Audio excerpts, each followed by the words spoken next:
আমরা মেয়েরা যখন সংসারে একটু একটু করে টাকা জমাই নিজের কিছু শখ আহ্লাদ পূরণ করি তখন কলম অনেক ভালো লাগে। তো ছোট একটা স্বপ্ন আমি পূরণ করলাম, শখ একটা পূরণ করলাম।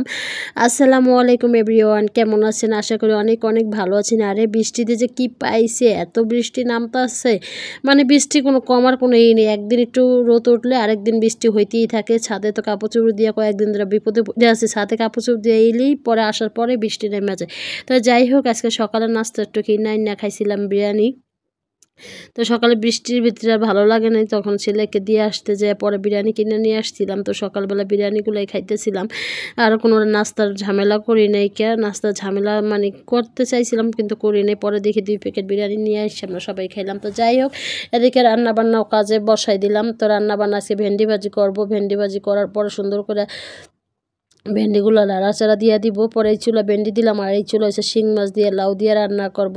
আচ্ছা, শিং মাছ লাউ দিয়ে রান্না কে কে পছন্দ করেন আর কে কীভাবে রান্না করেন? অনেকে সময় করলাম আলু দিয়ে আমার কাছে ভালো লাগে, যখন নতুন আলুটা ওটা শিং মাছ দিয়ে রান্না করলে অনেক ভালো লাগে। তাই যাই হোক, শিং মাছগুলো ধুইয়া পরিষ্কার করে সুন্দর করে ভালো করে কষাই নিব, কারণ শিং মাছ তো ভাজা কোনো পসিবল নাই, কারণ শিং মাছ ভাজতে গেলে বেকাতারা হয়ে যায়, অনেক ছিটাছিটি করে অনেক ফুটাফুটি করে। তাই যাই হোক, শিং মাছগুলো আমি উঠাই নিলাম ভালো করে কষাইয়া।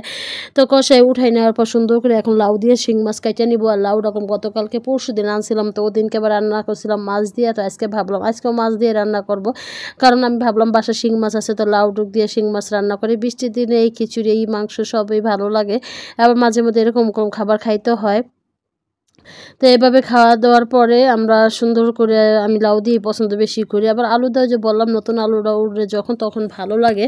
আর এদিকে লাউটা আমি ভালো করে কষাই নিতেছিলাম, কষাই নেওয়ার পর সুন্দর করে দিয়ে পানি দিয়ে দিলাম। পানি দেওয়ার পর এখন কষানো শিং মাছগুলো দিয়ে দিতেছিলাম। দেখেন তরকারি কালারটা কম জোস আসছে মাশাল্লাহ দিলে। আর আমি যে মন মতন একটা ভিডিও করবো, ওটা মানে গাছের কাছে নিয়ে সুন্দর সুন্দর ভিউ আনবো, কিন্তু আসলে আমি পাইরে উঠতেছি না, কারণ আমার যেহেতু 2টা বেবি ছোট ছোট, মানে এই ছেলে কাটলে মেয়ে কান্না করে, মেয়ে কান্না করলে ছেলে করে, আবার ছেলেকে মাদ্রাসা দেওয়ার লাগে। তো যাই হোক, যতটুকু সম্ভব ততটুকুই করি। আলহামদুলিল্লাহ, দোয়া করবেন যে আমি একদিন জানি এই প্ল্যাটফর্ম থেকে সাকসেস হয়ে বেরোতে পারি, নিজের শখ আহ্লাদগুলো পূরণ করতে পারি।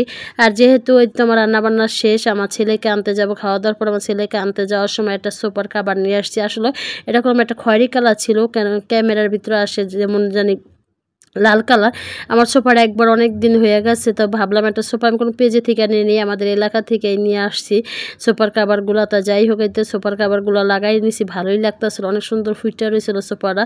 তো মাশাল্লাহ দিলে ভিডিও। আর যে নিজের সংসারে টাকা বাঁচে একটু একটু করে, যখন আমার হাজব্যান্ড বাজারে টাকা দেয় তখন আমি একটু একটু করে আমি বাঁচে এটা ওইটা কিনতে থাকি, কারণ কখন আমার হাজব্যান্ডের কাছে আমি হাত পাতি না, ইচ্ছা করে আমার মাঝে মধ্যে দেয় হাত খরচের টাকা, কিন্তু আমি একটু একটু করে জমাইয়া পরে এইটা ওইটা কিনতে থাকি। আমার কাছে এটাই অনেক ভালো লাগে, এটা একটা আনন্দ লাগে। আর সংসারে যখন একটা কিছু কিনি, 1 টাকা জিনিস হোক, তখন আমার কাছে কী যে ভালো লাগে। আমার মনে হয় প্রত্যেকটা মেয়ের কাছে এরকম আনন্দ লাগে, ভালো লাগে যখন সংসারে একটা কিছু কেনা হয়। আর এদিকে আমার হাজব্যান্ড বিকালবেলা চটপটি নিয়ে আসছিলো, তো ওই চটপটিগুলো খাইতেছিলাম।